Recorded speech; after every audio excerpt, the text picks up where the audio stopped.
This is actually the sort of question I get in almost every single AMA. It's a good question because there aren't resources out there that actually have this information. Even if someone tries, I mean, the sort of site that might do it would be something like The Score. But since the people who work for sites like that have a fairly cursory understanding of the game and its history, they're just going to pick the really famous pleb matches that like everyone's heard of and that actually aren't the best games. So I will say, first of all, I do have plans in mind to do articles and or some sort of a series on these. I haven't decided yet whether it should be video or text, because obviously text I could embed the VODs, but then again video, you could also link to the video, the VODs, and you could also speak about it and people might be more likely to watch it. I'm not sure which way to go on that yet. There's also some plans with Snipe for doing some classic games, but that just hasn't yet come to pass, but I still have that on the back burner.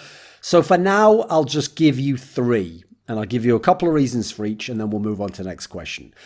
So to this day, I still think the best series ever played in CSGO was the MLG X Games Aspen Invitational semi-final between Fnatic, the classic Fnatic lineup that was probably the best of all time, and Ninjas in Pyjamas at their second ever event using Makalele, where they actually, I mean, I won't give you a spoiler just in case for some reason you don't know who wins this match, but this is a really great match, and all 3 maps are good. They all have exciting moments. They all have moments where each team's in control or coming back. And there's a lot of really great moments, individual plays. Some of the players are fantastic impact players, pulling off some amazing shit. There's some really good reads from both teams. They match up very well on the different maps.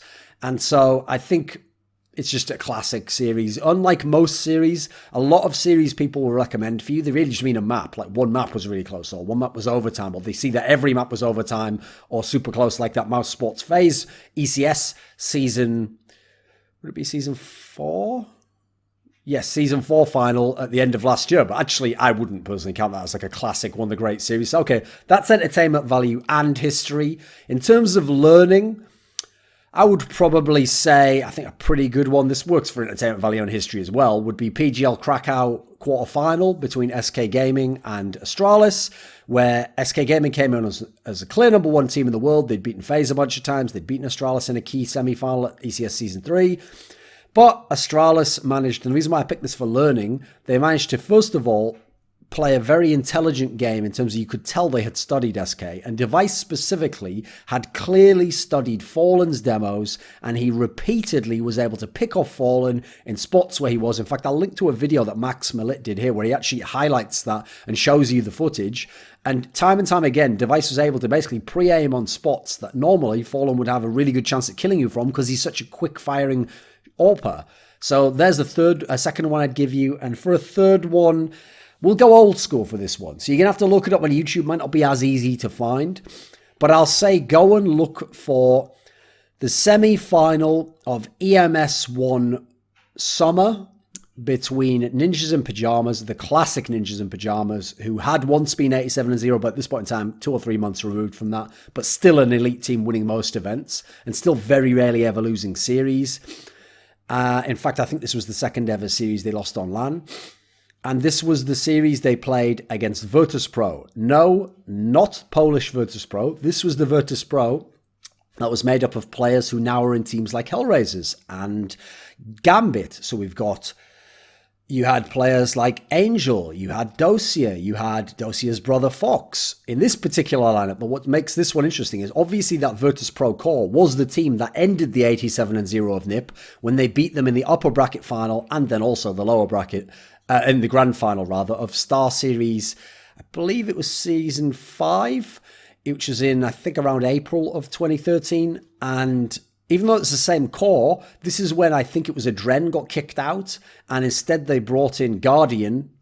And this was the first big team he was playing in that was all CIS players, and he had to sort of start learning Russian, but he was already a monster AWPer. He was already a savage player, and he has a really great series in this game, but it's a really great series also overall. There's a lot of back and forwards. Obviously, for history, it's great. For learning, it'll show you how different CSGO was. At that point in time, we're talking like summer, so I think it was like around June, so I'm guessing like 10 months, 9-10 months into CSGO existing. There's also a lot of entertainment value because anytime Guardian's going off, he's got amazing flicks. He's so fast. You've got prime Get Right Out Forest in this match. You've got Dosia at his prime when he's an extremely good player. Someone like Fox, you probably don't know, but he was a pretty good all-rounder. I'm actually sad that he never came back to one of the top teams. I think he could really be used by a team like a Na'Vi, perhaps.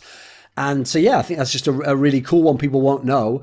And again, this had big implications for the scene, because this was actually the first time a tournament ever that Very Games was ever able to win that NIP was in attendance at, but they didn't play them because that NIP lost to Virtus Pro here. So this had big implications, and this was also where on the other side of the bracket, Very Games had shocks, and winning this event not only kind of got that record off their back, even though they hadn't beat NIP yet, but they would go on to beat NIP in multiple series and become the clear number one team in the world, dethroning Ninjas in Pajamas roughly, only just over a year or so after NIP had begun in CSGO with their dominance. So then we'll go on to a question by Jacob Miller. He says, Spring split of the NALCS, was a League of Legends question, seemed to be a bit messy and there was no dominant force leading the league. Do you think the summer will be more of the same, or do you think any particular teams will pull away from the pack? So first of all, I think part of the problem here is, unlike practically every season in the past, almost every team in the league had a brand new lineup. Like, except basically CLG's core, almost every other team was like, 3 or more new players, if not an entirely new lineup that had never played a competitive game with each other. So unfortunately, I feel like that combined with the best of ones, where you're not playing that many games, meant that variance and the fact that teams are still getting their shit together early on, and then as a result also the schedule of who played who early on, meant that you got way too close records, where actually I don't think it was as close as people thought. Like, I think personally there was a clear tier set for me in terms of who's actually good, looking beyond the wins and losses and looking at how they played and the strength of their players. So I agree that it looked very messy, and there certainly wasn't a dominant force, because obviously teams like 100 Thieves were finishing top of the league. Meanwhile, someone like Echo Fox probably could have been in the final if things had gone differently. And then obviously you had Team Liquid coming from a lower seed and winning the whole playoffs in fairly dominant fashion. So I think it will be a much more stratified summer split. I think we know a lot more about these teams now. I will say, I think the junglers are going to be way more impactful in summer now that teams have settled down. I think people like Meteos, like Xmithy, like Dada, I think these three teams, because of the junglers, and also having a lot of talent in those three teams, I think these are the three teams that I expect to be pretty good and clear locks for top 4 for my money. Now, the other team, the fourth team that I'll throw in there, it's going to be between Cloud9 and TSM, isn't it? So it's whichever one gets their shit together.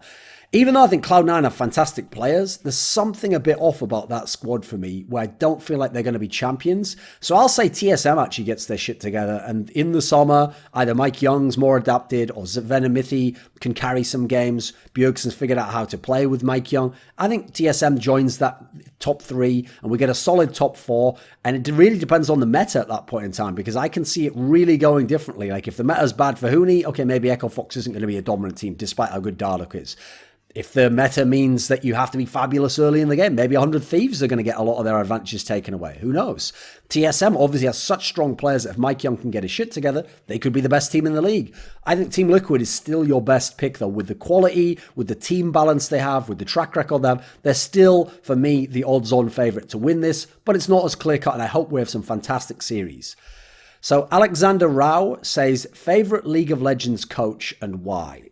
This is a tough one, because I think actually I have the same opinion in CSGO, StarCraft, Dota, League of Legends. I think most coaches are fucking shit. But the fact that they're shit means you only have to be 5% better than the other shit guy, and you might have an impact on your team. You might be able to add something to them. And generally, it is useful to have a coach, even if you can just point a few things out. But I think in a lot of these games, coaches just decide the draft, and then players, to some degree, just play the game. And even if they coach, they kind of do what they want in the game, especially if they're star players. So I'll try and pick someone I think actually does something and has value. So I'm going to have to say, favorite League of Legends coach. I think to be reasonable, I have to pick Prolly, because I've always been impressed with what he was able to do with all of his teams. I mean, you look at the early H2K lineups, they had no business, in my opinion, being a team that was finishing 3rd in the league, going to Worlds. They had some decent players. They had some shit players too. And I never thought even the decent players had like true carry potential, because obviously I think the best player on those teams was Odo Amne and Kasing.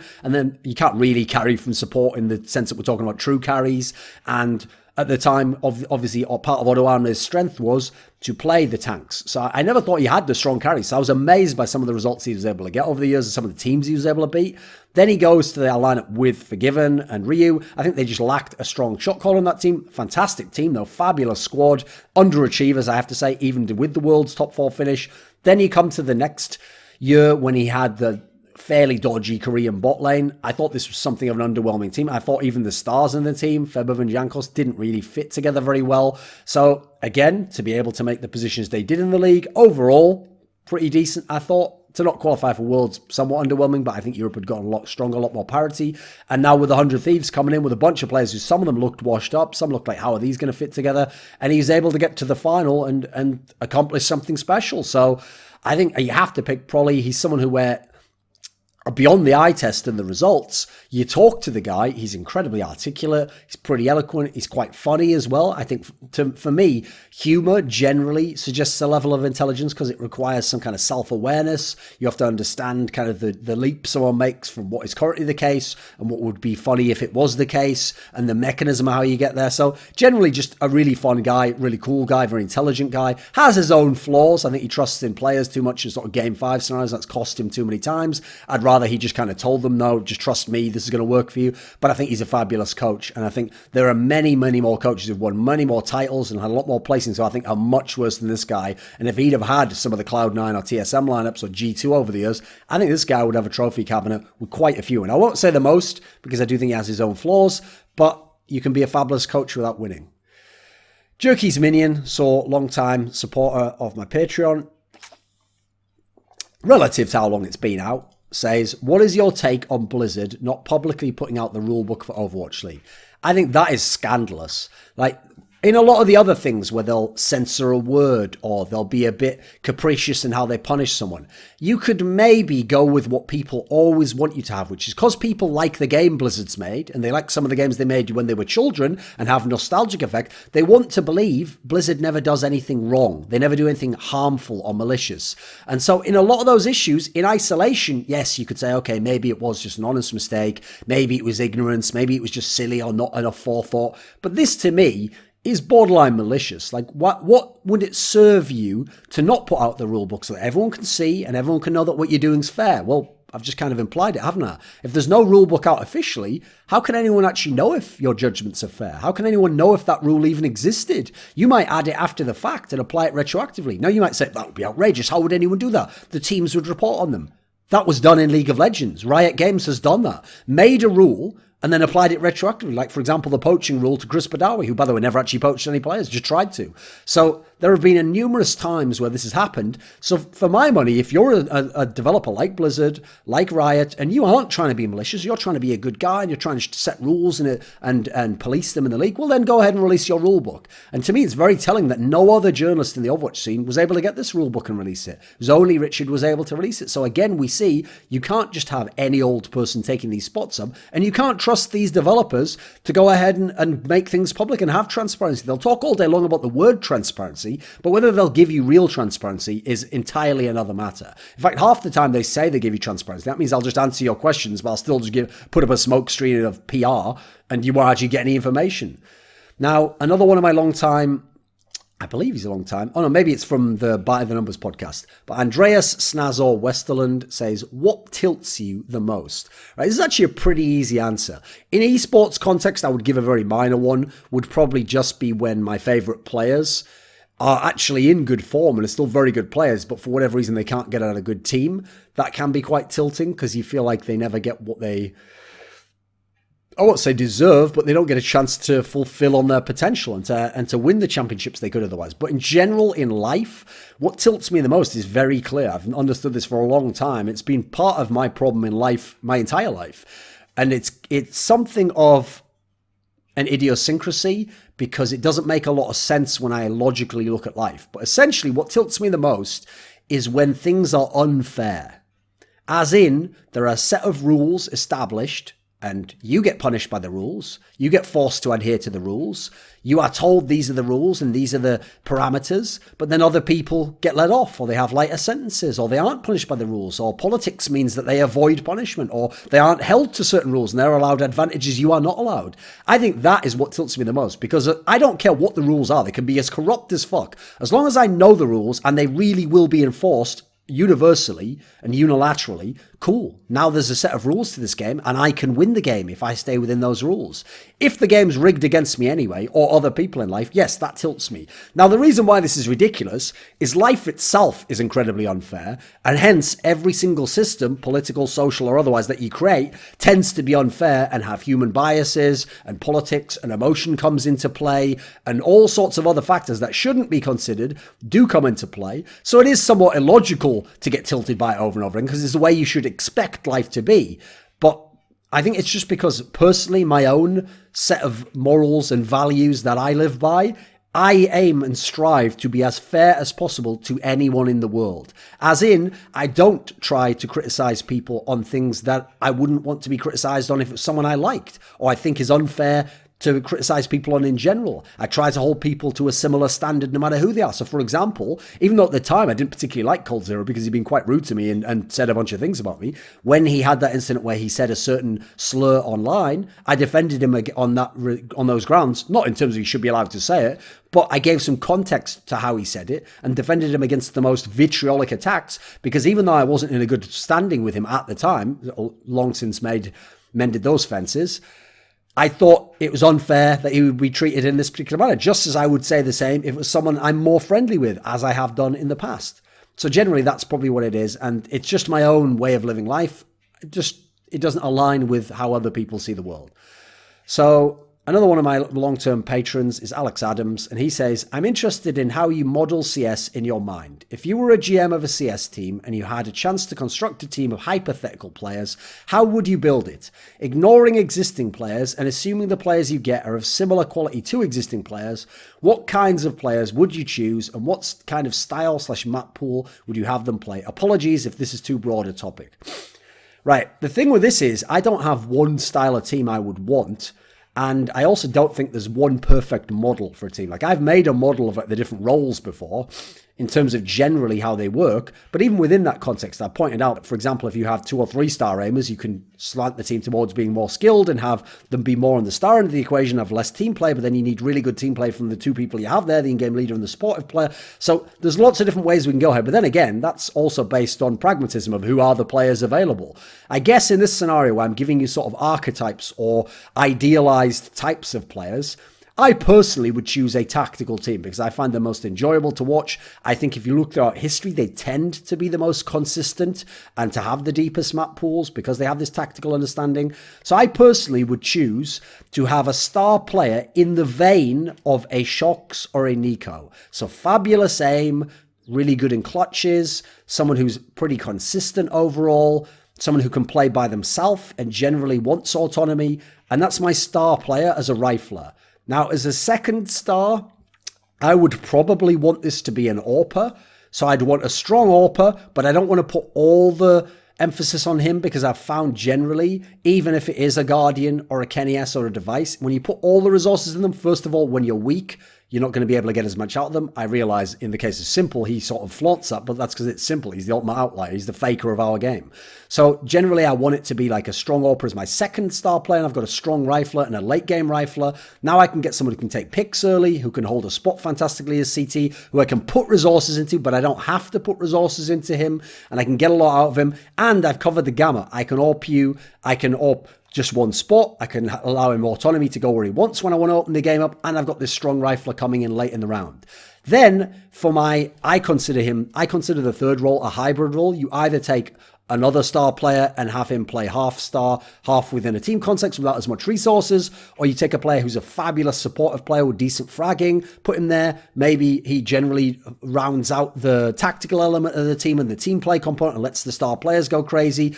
Oftentimes, I want it to be where the player I put here has fragging potential and can pick up the slack either when my AWPer doesn't have the AWP or my other star player's not going off. So in this particular position, I want someone in the vein of I would say currently someone like a Valde or someone like Rain from FaZe. Or if you want to go old school, someone like NBK from Very Games and Titan. Someone with skill to be a star, but has the brains and the cerebral capacity that he's better suited not just being a star and helps with the tactical element. Maybe can play an off role like a lurker or can play with the lead pack that's entering, but has the skill to make me still a very skilled team, but it's still a very tactical team. And that versatility and options on where we go in one specific game will make us so threatening depending on the type of match. Now, in terms of the supportive element and the in-game leader, because I want them both to be supportive elements generally, I either want my in-game leader to be someone like a Glaive or an Existence who's going to entry, has decent fragging skills, and is very tactical and very sound. Therefore, you can use these pieces and he can set up the game and make us consistent. Or I want to go the other way and I want to have a karrigan who can frag a little bit, but who generally is someone who is a veteran and someone who can play a very loose style, and as a result give us a lot of options where we go in the map pool or what he does with these star players and mix it up and then give them a little bit of direction, give them some autonomy. And for my supportive player, I mean, in this world, I can obviously choose to make them idealized. So even though there are a lot of fabulous support players who aren't high fragging, I would obviously pick someone in the vein of a Zipnix or modern day NBK, where they can play that role, they can anchor a site, they can be clutch, they can also occasionally put up big frags, but generally they're just consistent and they play each position very intelligently and they synergize well with the in-game leader. And because they have themselves been stars in the past, they have a sense of what a star needs and what they can do for that guy. Hence, they play off people so well. And then you can leave them in sights or you can have them do a two-man game with someone. So generally, that's the style of team I'd want, a tactical team. And so the style of map pool I want is the tactical maps. I want maps like Overpass, Mirage, Cobblestone if it was still there. I want to go into Train. These would be the maps I'd be constantly flexing towards, and I generally stay away from the Dust 2s and the Caches of the world unless I want to pick them against teams that aren't as good. That's when I'd go into them.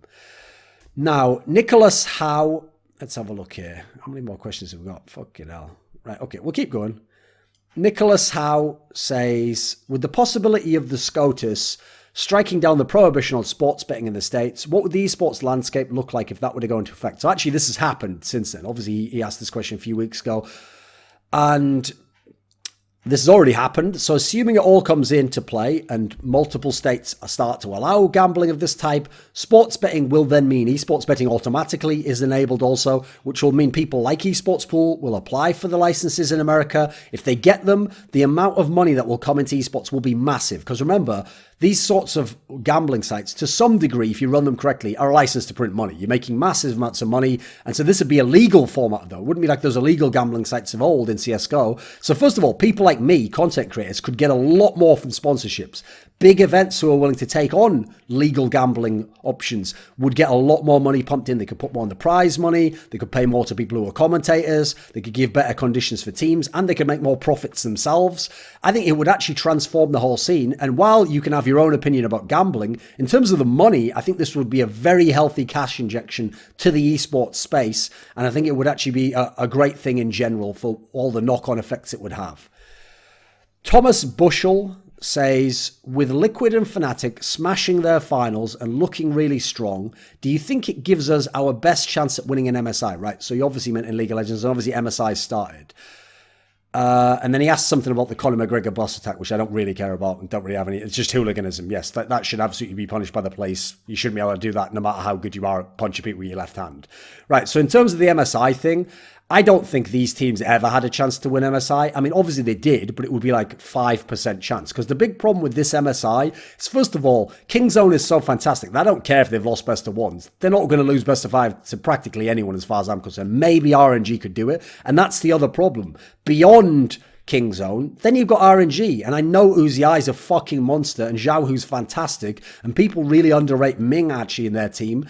So I think you look at their squad, this is a team where absolutely RNG has a legit shot to win against Kingzone. I still wouldn't favour them. So even if you beat Kingzone, I don't think you're going to beat RNG. So I think these two teams will take care of all these Western squads who are decent. They're solid squads and they have good players, but I don't think they're kind of peaking Western squads that are in position to really threaten these Asian teams in a best of 5, which is what you're going to have to play when you get to the playoffs in order to win the tournament. And you're probably going to have to play both. Now, Spoonfed89 says, we've seen a number of countries consistently produce new players, e.g. Sweden in 1.6, Denmark in CSGO, Korea in most games, while others seem to stagnate, most famously UK in CS and Sweden of late in CSGO. What, in your opinion, are the 3 biggest pitfalls to avoid this stagnation occurring?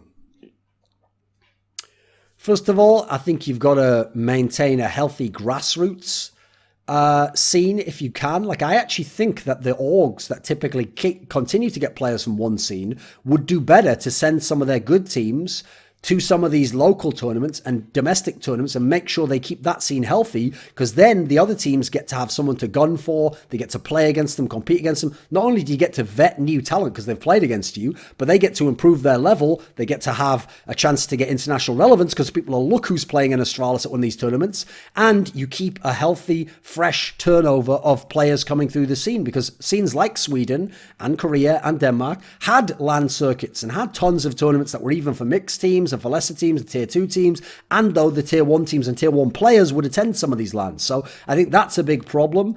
I would also generally say people cycling old talent too much. Unfortunately, the branding element of CSGO has come into play, and people want people with a lot of Twitter followers or big fan base, and they won't be as ruthless as they were in 1.6 to cut you and get the young up-and-coming aim start and give him a shot overall.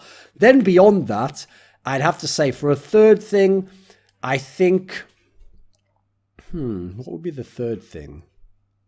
I think actually just modern games. There's too many modern casual games that I think draw away a lot of people. So for example, right now, people who aren't at the semi-pro level but would be headed there, I think some of those people probably get too distracted by PUBG or by Fortnite or playing League of Legends or playing Hearthstone or some shit. There weren't as many other games. There was Dota, which people played on the side for fun, but generally people played CS and they just played CS. That's it.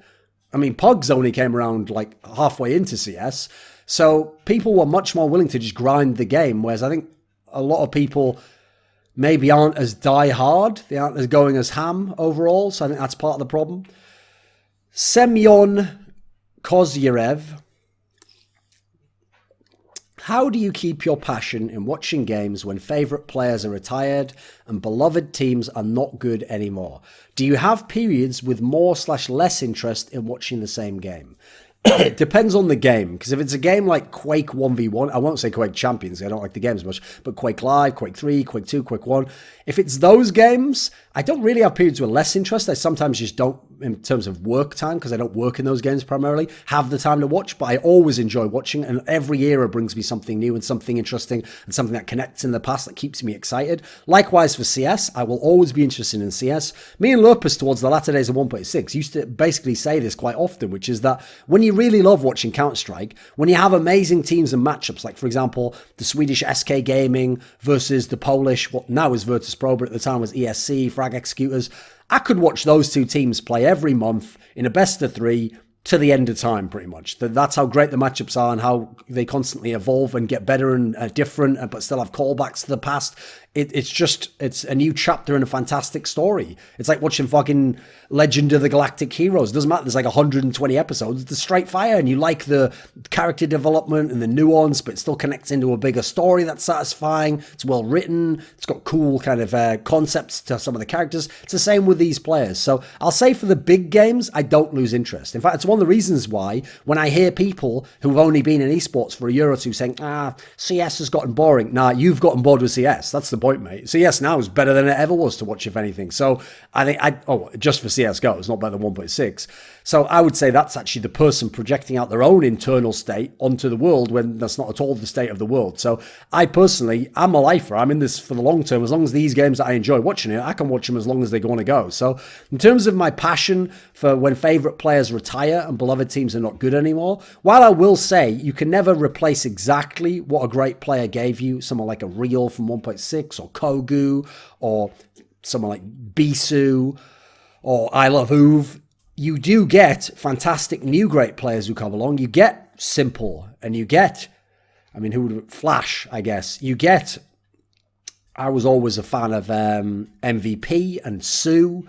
And then in the modern day, you can pick people like Evil, obviously, was a great latter-day Quake player. Milton in Quake World. These players weren't there in the classic era, but they're just as good or better, and they're absolutely compelling and fantastic and amazing and spectacular and all the superlatives you want to lay out. And there's always a new one coming. There might not be as many, or sometimes there might be more, but there'll always be someone special out there in these games, as long as they're healthy games, that'll be worth watching and it'll get you engaged with the game again. For games I don't follow as much, okay, yeah, it goes through lulls. Like, for example, League of Legends had a couple of seasons, the last couple actually, where it wasn't just the scene, the game itself I thought wasn't as good. It just didn't have, and the fact they've killed off a lot of the carry potential, yeah, it does sap some of my interest in it and making it more about picks and about basic macro concepts that I don't really think it's as fun to just watch people place vision and then win off that, quite frankly. So no, I'm not really a big fan of that.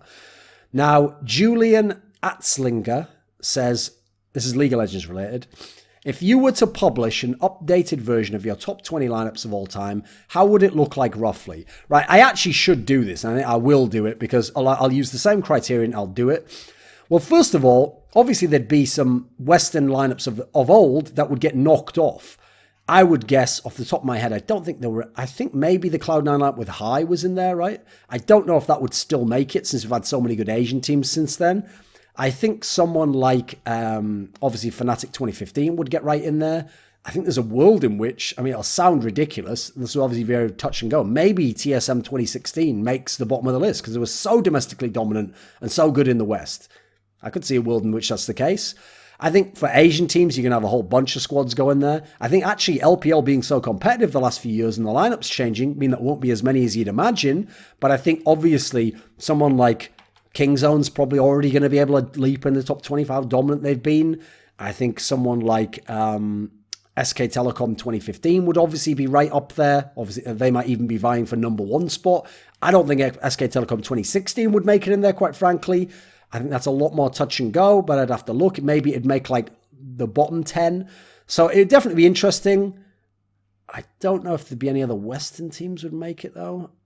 Don't think so, probably. So I think there would be a lot of turnover. There may be like 10 new teams, but I think I'd also keep a lot of the classic old teams in. Like, no matter what people say, I don't care if a current team would beat Gambit if they went back in time. Gambit would probably still be top 20. They did some amazing things and were a fantastic team, and their impact relative to their era was huge. Likewise, the Azubu Frosts of the world. Now, Kernirino says, do you think Guardian or karrigan are destined to never win a major in CSGO? Or do you see a chance of this happening in the near future, considering the ridiculous exist move? Right, the thing is, as long as they keep this core together, so at a minimum, Nico, Guardian, karrigan, I think that alone, hopefully you keep a reign, but it might not happen. You might have to change one player.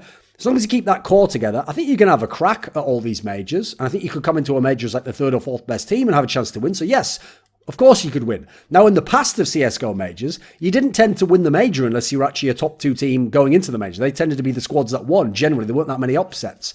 Admittedly, the last few have seen a bunch of upsets and a bunch of surprise finalists, so a lot more is possible. I think actually that, I mean, this might sound bold to some people. I think both those players, whether on the same team or separately, by the end of CSGO, assuming they don't retire within the next year, will get a major. I think it will happen for them. I think in terms of karrigan, he's had his flaws when he's been in semis and finals of majors, even though he's one round away from winning one now. But he's got so much talent as a leader, and he's so good at quickly putting squads together that as long as he's got some kind of international or a Danish squad, I think he could go back and take over some of the Danish talent. I think he'll get one. I think Guardian just plays so well in majors. I mean, funnily enough, for people who don't know, if you go up to about the latter part of 2014, he wasn't actually that great at majors. He used to often be very erratic, and his numbers would look good, but when he played the big elimination series, he'd have like one good map where he'd go off, and then he'd have the rest. He wouldn't be as great, wouldn't be a superstar player. So I think actually, in the last few years, he's been phenomenal at majors. He's even been amazing in major finals, except that one where he was injured. And I actually think, by the way, he would, for my money, he would already won a major if he hadn't have been injured for the Luminosity one.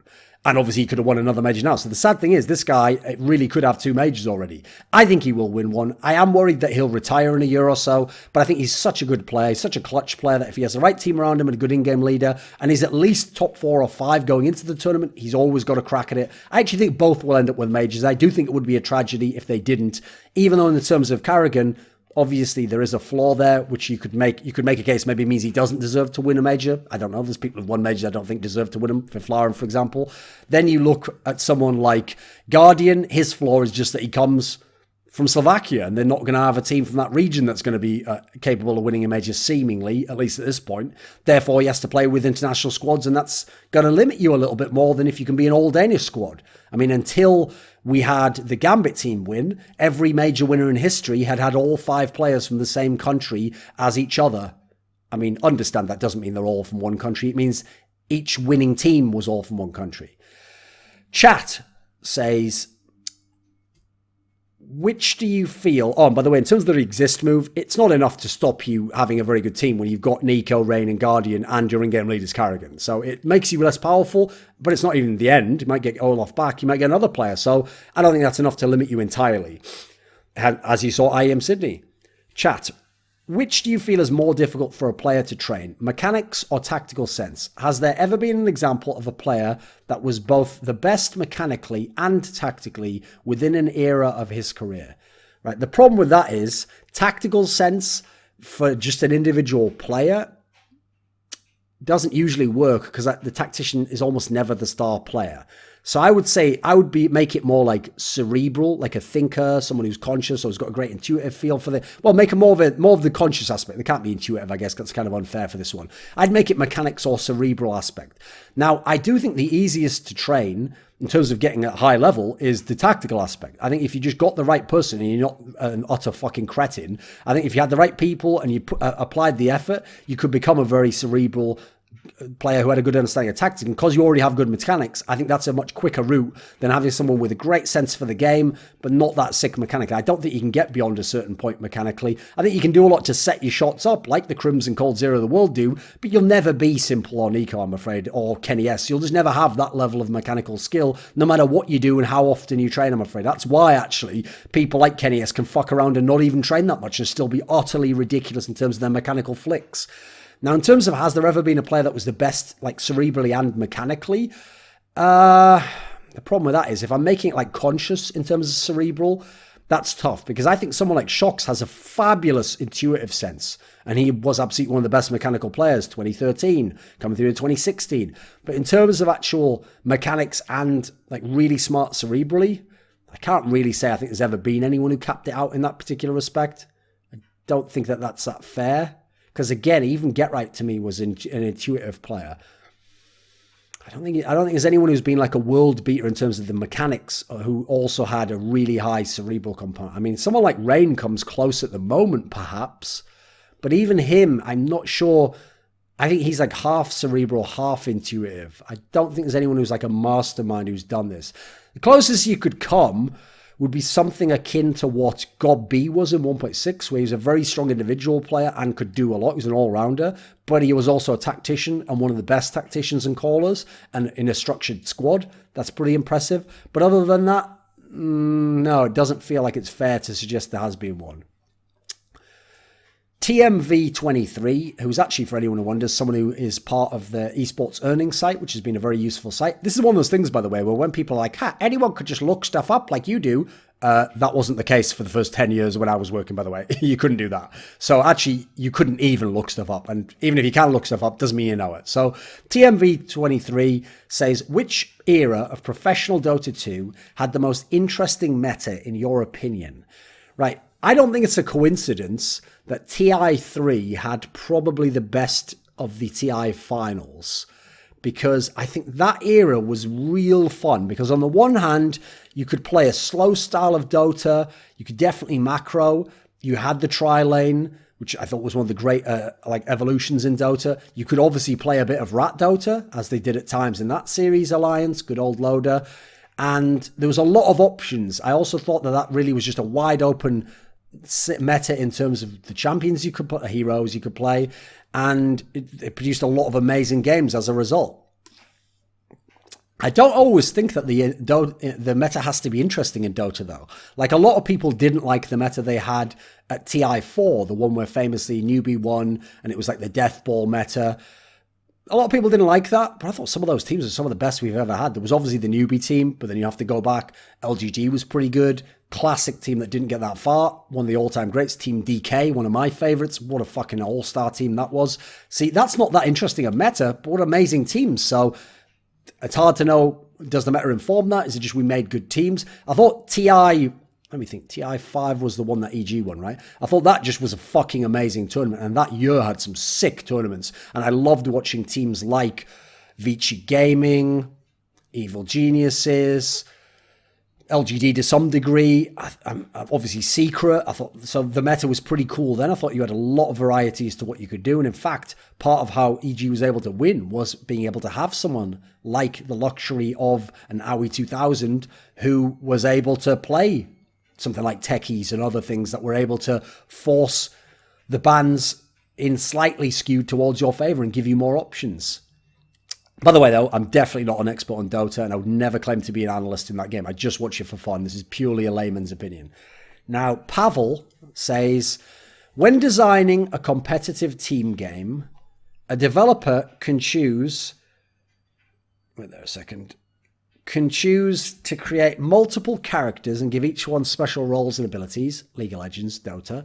Alternatively, the developer can create one type of character and give the player control over their role, CSGO.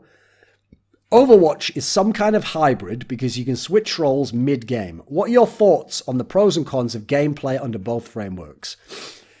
Right, this is the problem I have actually, is I actually think that I actually think there's a good reason why games like League of Legends are much more popular than CS. And I think this is one of the factors that you have totally different characters you play, and they're totally different. I think that keeps the game a lot more fresh. It means you have a turnover of who's viable. It means you can main one hero and get super amazing at that, or you can play a wide variety and make it fun and have the spice of life of variety there. Whereas it's going to be a lot more hardcore playing one character like a Quake or a CS. And so I think that's better for casual games. I think it's worse, though, personally, for the competitive side, because I notice even to this day, like 8 years into the competitive scene, you still get, it's only the elite teams and the elite players who have these deep champion pools and who can go everywhere in the meta and can always survive and be very, very good. I think there's too much turnover of good players purely based on meta changes and buffs and nerfs. I don't like that for the esports side of things. While games like Quake or CS that have one character and everyone's universal, and then it's about how good you get with that, I think you notice players have a lot more longevity as top players. There's a lot more consistency of results, and you're able to connect to the past more, but they're a lot more hardcore for the casual fan, and therefore it's going to turn some of the casual fans off. In terms of Overwatch being a hybrid of the two, I think that's why it's simultaneously a pretty good casual game, but not the best. It's simultaneously a pretty good esport game, but nowhere near the best. The only flaw it has as a game is combining the two is what I think makes it a lot harder to spectate, though. So I feel as though it is a bit limited in that sense. And if it was one or the other, it would have much more clear-cut fan base and direction for people to watch. It feels like a bit of, it's stuck in the middle of much of nothing in that sense to some degree. Jake Razika says, what mixture of circumstances, game balance, team composition, and general meta allowed for players like Pawn and JW, two players you previously said were counterparts to each other and termed dangerous wildcards, I think I even made a video on the topic, to exist, and why do we seem to see fewer high-profile examples in recent years of these players across all types of games? There still seem to be feast or famine players, but fewer that are still effective for their team when falling flat.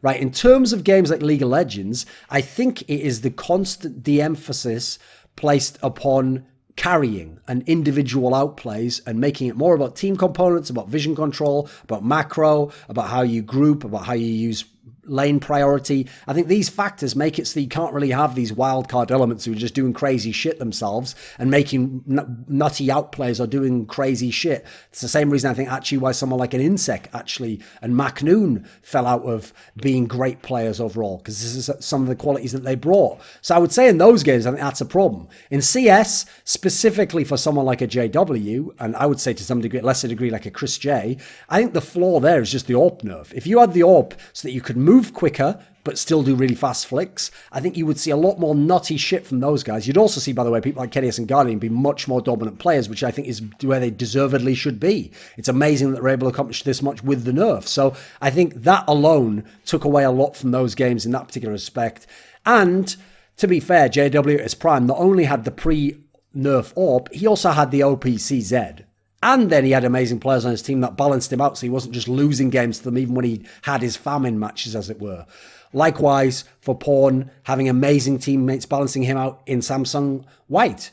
And also being able to play crazy assassins mid and shit like Yasuo and just go ham on people. Can't really do that in Monday League of Legends, sadly. Let's have a look. Daniel Hambreus. What key ingredients do you think is required for an amazing esport game?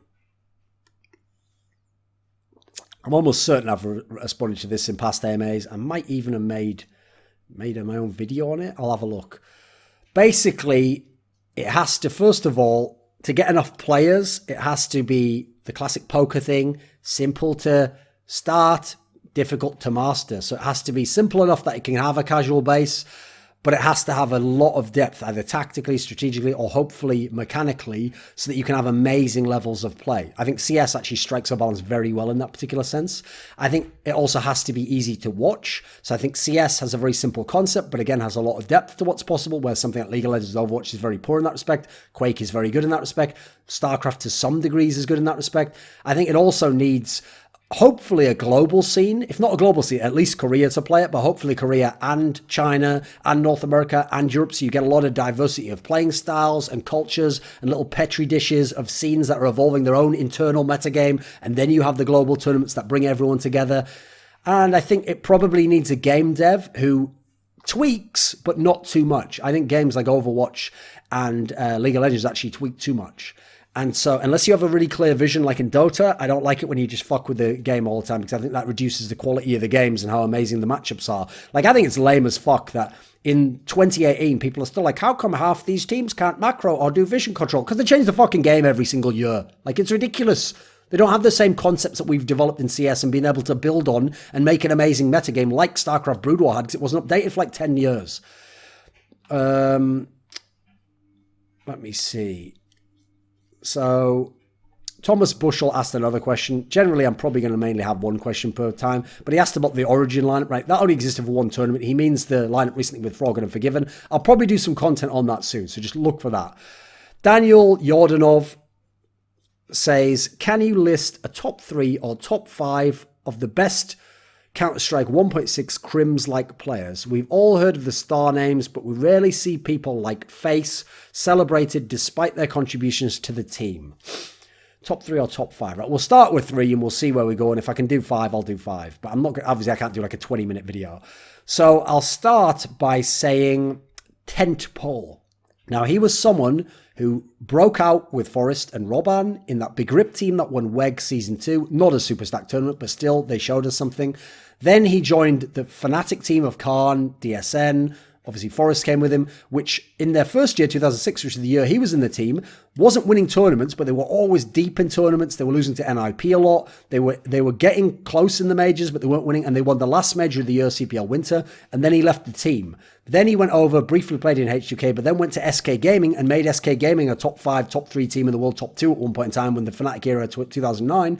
And he was a fabulous all-around player. He had talent in all areas. He really synced up well with his team. And like a lot of these players who tend to be all-around players, he was clutch because he was cerebral and he had a great skill set. Therefore, he could do a lot in all areas of the game.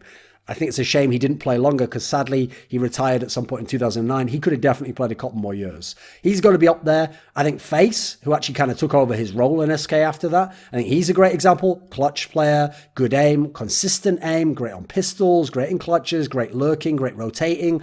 Another really great example. Who else should I put in this category?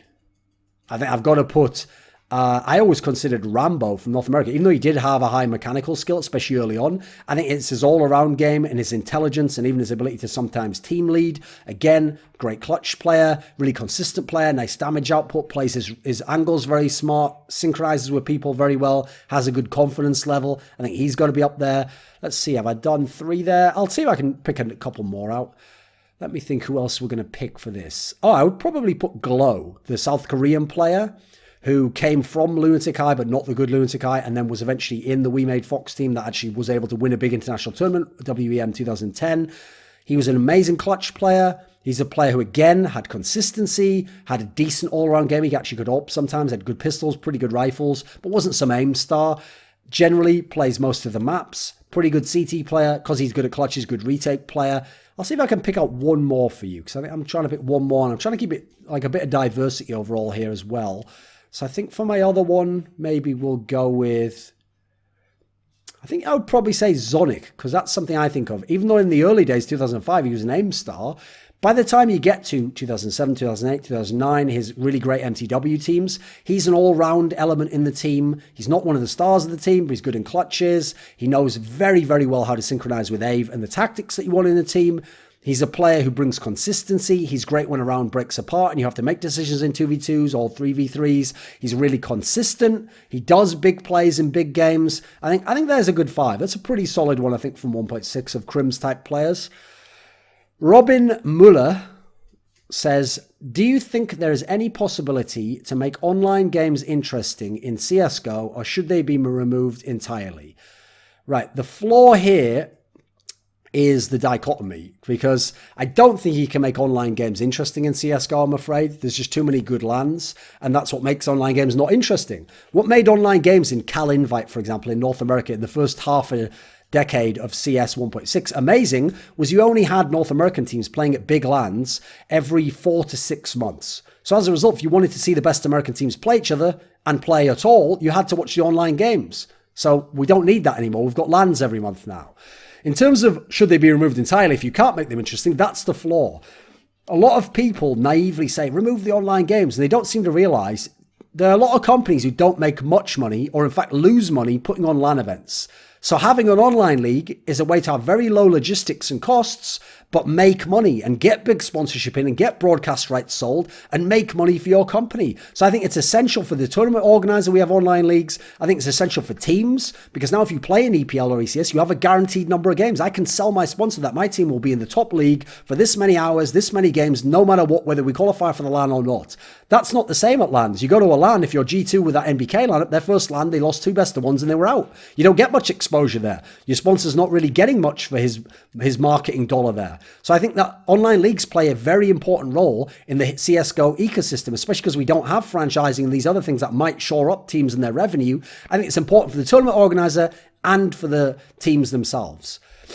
Now, HawpT says, what is the biggest threat or perhaps greatest obstacle to growing a healthy esports industry?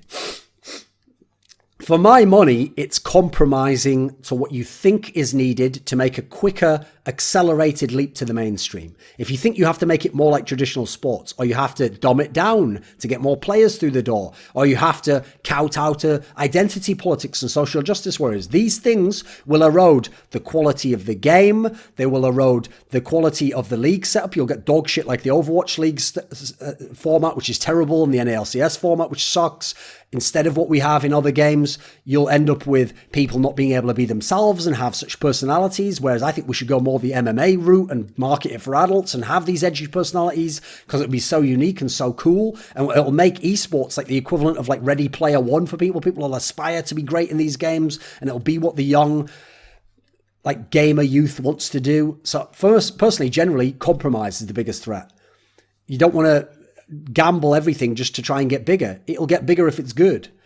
Zinged says, yeah, we're getting towards the end here.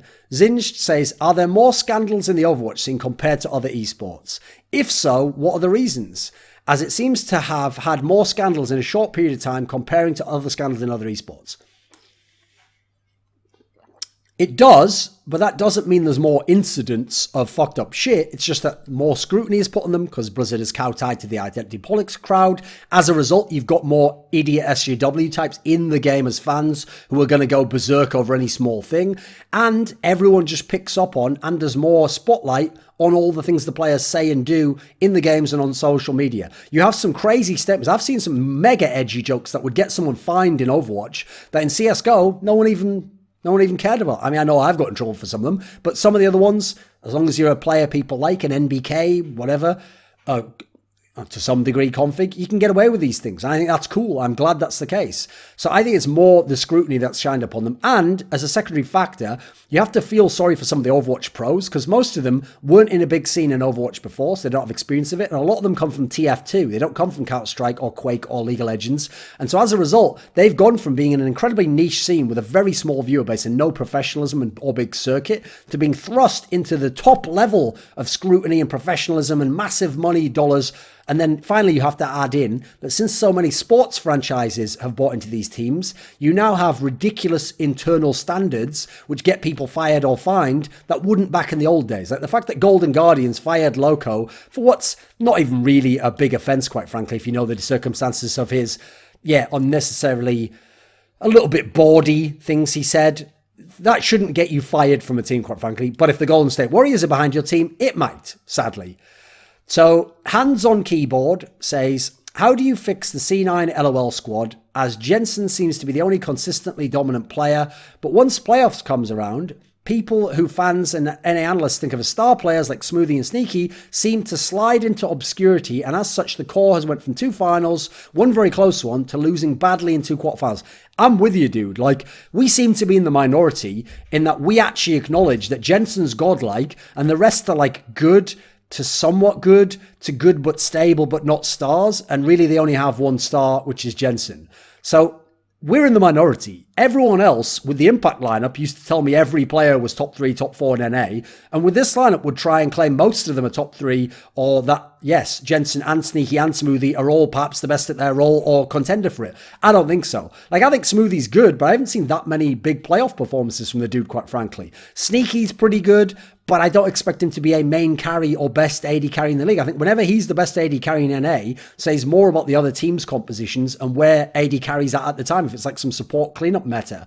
So yes, I think Jensen's the main star. I think they really made a mistake letting Impact go. I would have personally, listen, this is going to sound shocking, I would have either invested in a Dardoch type carry jungler and kept Sneaky, or I would have got a supportive Xmithy type jungler and I would have gone for the carry, AD carry, and get a strong player there. And then we'd have Jensen and we'd have this hard carry there and we'd have this strong tank player. It would be somewhat a much better version, basically, of the H2K lineup that I have so fondly loved of Season 6. So personally, yes, I agree with you. I think they lack some star power. I also think Reaper eventually probably has to go. He's been a very good coach, but he has seemingly lacked the ability to coach any of these teams, no matter what talent they had, to the championship. I think you should try with someone else. I think they should have gotten a Prolly or someone on the a lot of that ilk to go there. Now, I know you could say Prolly's the European Reaper, but I think he had a lot less talent than Reaper did, quite frankly. So I think those are the factors they should go with. And yes, I think people overhype Cloud9 all the time, in part because they don't talk shit and they have great personalities generally in their squad, so they don't get as much flack and they don't have as moronic fans as TSM, so they don't get people banging their heads in all day. I will say, though, that I think people really overrated, for example, Licorice. I think Sven Skeren was decent, but he's not the old Sven. If you went back to being the SK Sven of Season 4 and Season 5, then he could be that carry jungler, but he just doesn't do it as much now. Stained Class says, what 2 or 3 players from CSGO 1.6, Brood War, StarCraft 2, or Dota that are considered all-time elite players, but like the great NFL quarterback Dan Marino, never won a major title / Super Bowl? Right, for Dota 2, it'd be harder, because if you mean major title, do you mean TI or the majors? Because if we're talking just international terms, I might not even know some of them didn't win them there. So the problem there also is in Dota, people have tended to have extremely long longevity to their careers. There's not that many that didn't win the major, but I'll name a few. So in CS, egregious ones that never won a major, I would say would be Real. He's absolutely a good enough player, one of the most skilled players to ever play the game. I would say Solo, the Korean player, the best Korean player ever in CS. Fabulous player. Could have won a couple of times. Was actually in a bunch of major finals. Let me see. I'll give you one more.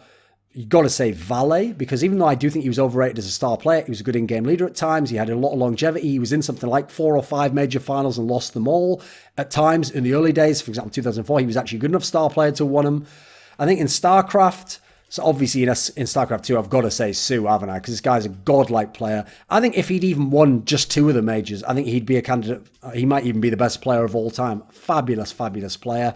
In Brood War, let me think. There's not many that didn't win in Brood War because of that bullshit where Stork, Fantasy, and Jangbi were mega Kongs, but then just won against each other towards the end. So I always thought that was a bit bullshit. I've got to just go ahead and say Yellow, because actually people don't realize how good Yellow was. Yellow was better than a bunch of people who won 1 or 2 OSL titles. This guy was fucking phenomenal, and he could beat Nada and Boxer and these other players, just not at the right time. And he kept his longevity, allowed him to survive through the Boxer era, into the Nada era, into the Alavur era, but he was always having to play these fuckers, so he could just never win. Amazing player. And I actually also, it's no coincidence, Zerg didn't tend to really win except for July Zerg at the time, and we hadn't had save yet. So he was also in a bad period in terms of meta. All the OSL titles were going to the Terrans, who were OP as fuck, and the Protoss players who could get it against Terrans. So I think he was also in an unfair scenario, and he was more than good enough to have won a major.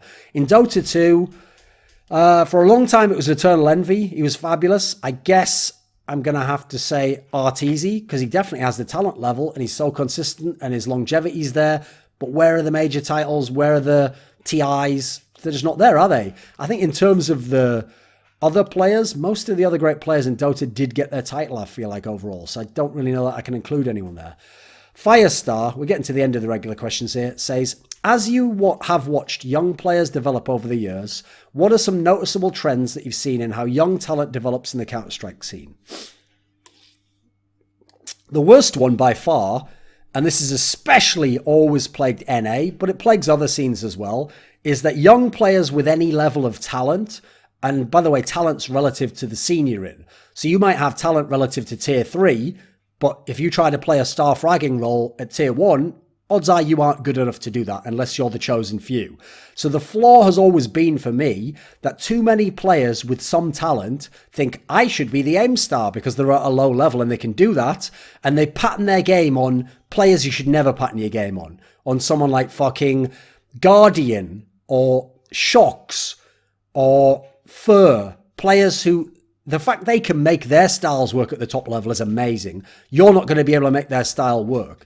So as a result, you get a lot of Feast or Famine aim stars, and they're just bobbling around in the tier 3, tier 4, tier 5 of the scene, and they don't get picked up because they're not good enough to make it at the top level, and they tend to be very arrogant because they've got such aim skill. Whereas, if you're a player who has good aim at the lower levels, but you start to notice you don't have good aim at the higher level, become an all-rounder, become an NBK, become a Zipnix, become a Rain, and you will perhaps have a career, and you can now contribute more because you've got some skill, but you can be part of the tactical element of the team and more of the team framework.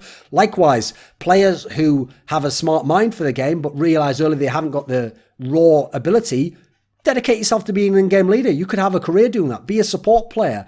I know that it might seem like a harder path to get recognized, but if you do, you could have a real career. So that's one of the biggest problems for me. It's the equivalent of in football if everyone just tried to be a striker because it's fun to score goals. The only reason that doesn't happen is because football has such a stratified youth system that very early on, someone's going to notice, okay, he can score goals at a lower level, but he doesn't have good form. He doesn't have good instincts for when they go on the ball. He should just be a midfielder so he can make runs. He should be a defender because he's got decent skills and actually seems like he's a good teammate. You're going to have to be a goalkeeper, son. They make that happen early on. We don't have that youth system in Counter-Strike. Maybe someone like me could be part of that in the future and have some sort of an academy to truly raise up talent, not just have shitter players to play there and then 1 or 2 go on to play, but the rest were never going to make it.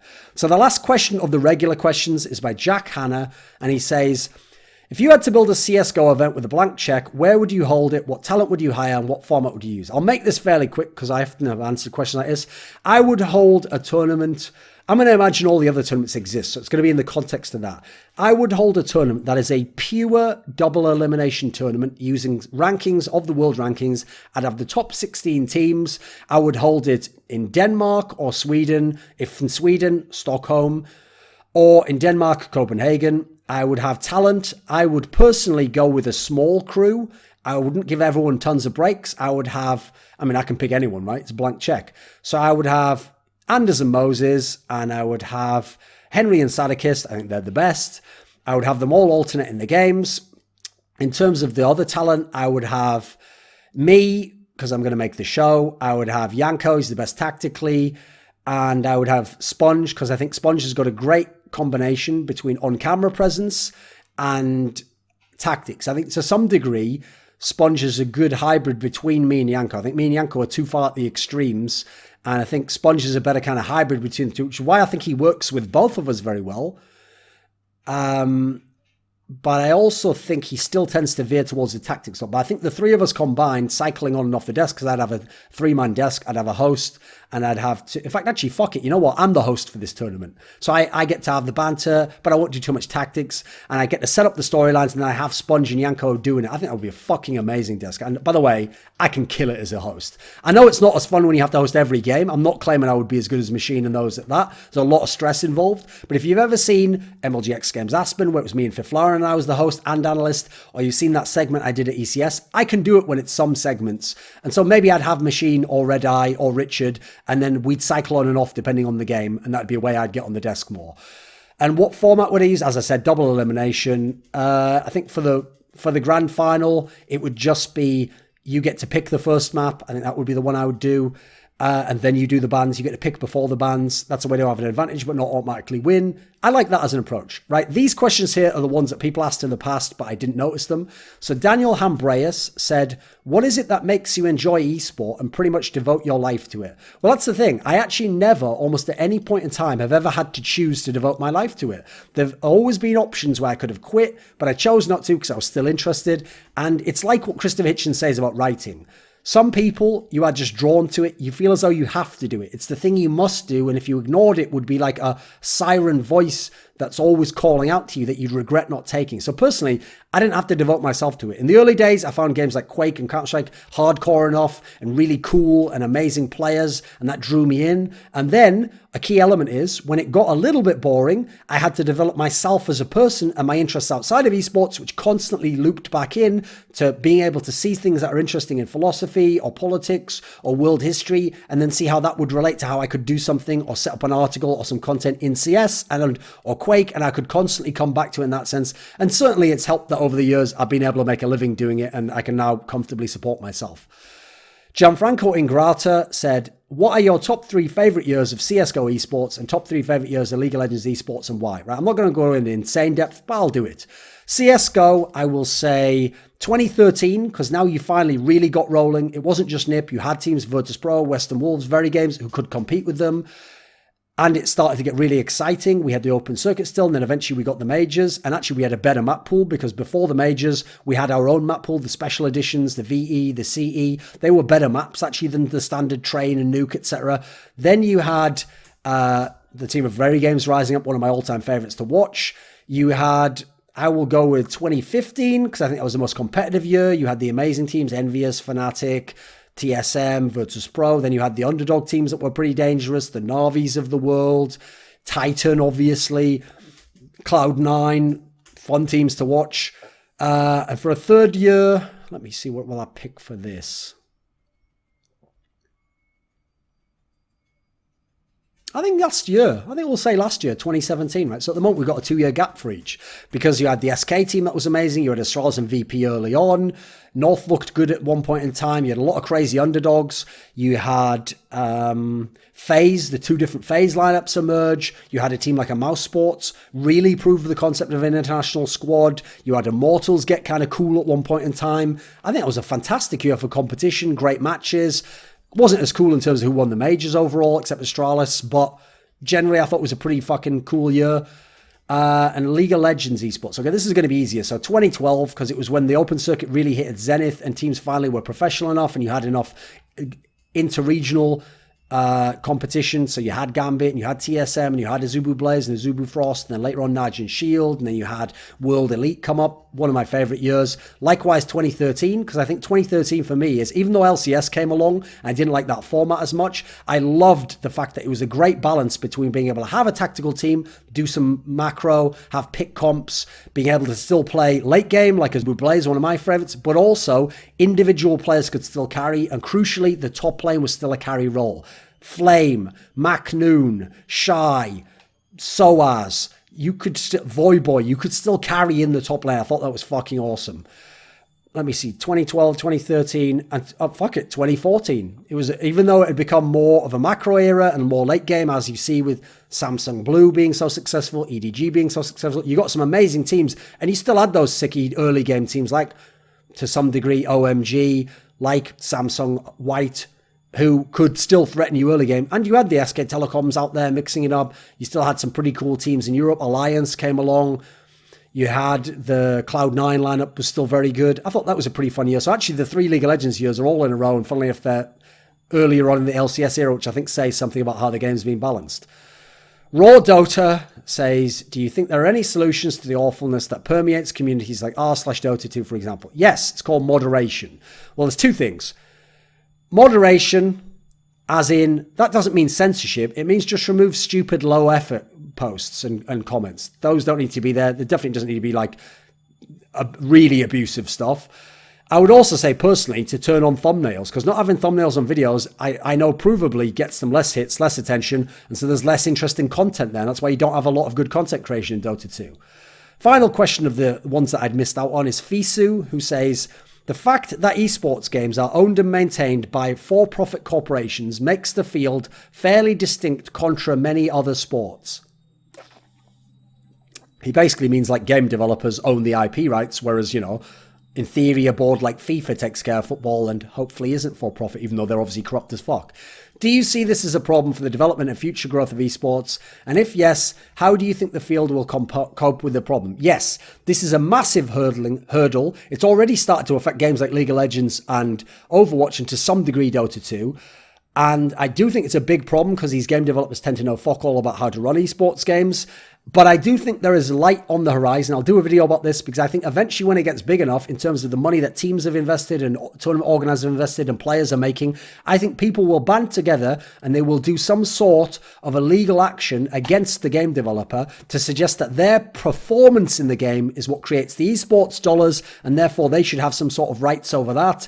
And it won't just be the IP rights of the person who made the game controlling the whole game and everyone's ability to play it and how they compete. That's what I think will happen. It might take 5 years, might take 10 years, who knows? But I think it'll happen, and I think eventually it'll break somewhat even in that respect, and it won't be this strong arm approach from the game devs. Now, I had a few other questions, some of them that were interesting, but these were from people who are signed up as being people who are paying $10 or more, but at the time of this AMA had not yet had their payment processed because they joined during April, and obviously it only starts making you pay from early on in the month. So technically, your questions haven't been paid for, and you could have just removed your your pledge and never paid me anything before the end of the month, and I would have answered your questions. So I don't do that. I answer your question when you've paid. So I will add your questions to the next one, which will actually come out this month, because since I missed out doing this one in April, I will do 2 in the month of May. So I'll add yours to the ones in May, and you will still get your questions answered. Again, if you want to ask a question, donate $10 or more to the Patreon. This video was made possible by Dean Tanglis, Sanity, Gman, Andreas, Snazore, Westerlund, Alex Adams, Mikkel Hansen, Jerky's Minion, Anthony, Bash, Daniel Yordanov, Yordan Tsenkov, TTMXMP, VeXii, HawpT, Travis T. Greb. Just like my man, a lot of people think you can't tell me nothing. But I've graduated from that mindset, and now it is possible to have influence over some of the people I have on my shows, some of the topics I cover, to ask me questions directly and get exclusive teasers for upcoming projects I'm working on. Unlock the code to the streets and join the Scrilluminati today at the Patreon link below.